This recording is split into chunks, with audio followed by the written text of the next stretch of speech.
Hi, I'm Austen from Northeast Church of Christ, and I want to share a lesson with you guys today. It's about identity, about who we truly are, and the danger of pretending to be something we're not. In Exodus chapter 32, verses 1 through 6, we read, "When the people saw that Moses was delayed in coming down from the mountain, they gathered around Aaron and said to him, Come make us gods for us who will go before us, for this fellow Moses, the man who brought us up from the land of Egypt. We don't know what has happened to him." Aaron replied to them, "Take off the gold rings that are on your ears of your wives, your sons, and your daughters, and bring them to me." So all the people took off their gold rings that were on their ears and brought them to Aaron. He took what they brought to Aaron. He took the gold from them and fashioned it with an engraving tool and made it into an image of a calf. Then they said, "Israel, these are your gods, who brought you up from the land of Egypt." When Aaron saw this, he built an altar in front of the calf and made an announcement. "Tomorrow there will be a festival to the Lord." Early the next morning, the people arose and sacrificed burnt offerings and presented fellowship offerings. The people sat down to eat and drink and got up to party. The danger of a pseudo-self, a fake self, an insincere self, is a theme that resonates throughout the Bible, and it's a trap that many of us fall into our daily lives. We often find ourselves trying to fit into molds that society, our families, or even we selves have created. We put on masks pretending to be someone we're not in an attempt to gain acceptance, love, or even success. This is the pseudo-self, a false identity that we construct and present to the world, often at the expense of our true selves.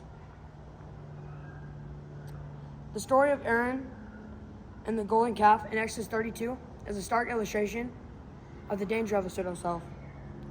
When Moses was away, the Israelites felt lost and afraid. They turned to Aaron, who instead of pointing them back to God, succumbed to their demands and created a golden calf, a false god for them to worship. Aaron in that moment was not acting as his true self in the high priest chosen by God, but as a pseudo-self, a fake self, a people pleaser, and who gave in to the crowd's demands. The result was awful, leading the Israelites to idolatry. This is a cautionary tale for us. When we live as our pseudo-selves, we not only deceive others, but we deceive ourselves. We lose sight of who we are and whose we truly are. We forget that we are children created in His image, and instead we start to believe that we are what our fake, insincere self pretends to be. This can lead us down a path of self-deception, self-destruction, and ultimately separation from God. Moreover, living as a pseudo-self is not just a personal problem, but also an issue within our society. We live in fear of being found out, of being seen for who we truly are. This fear can lead to anxiety, depression, and other mental health issues.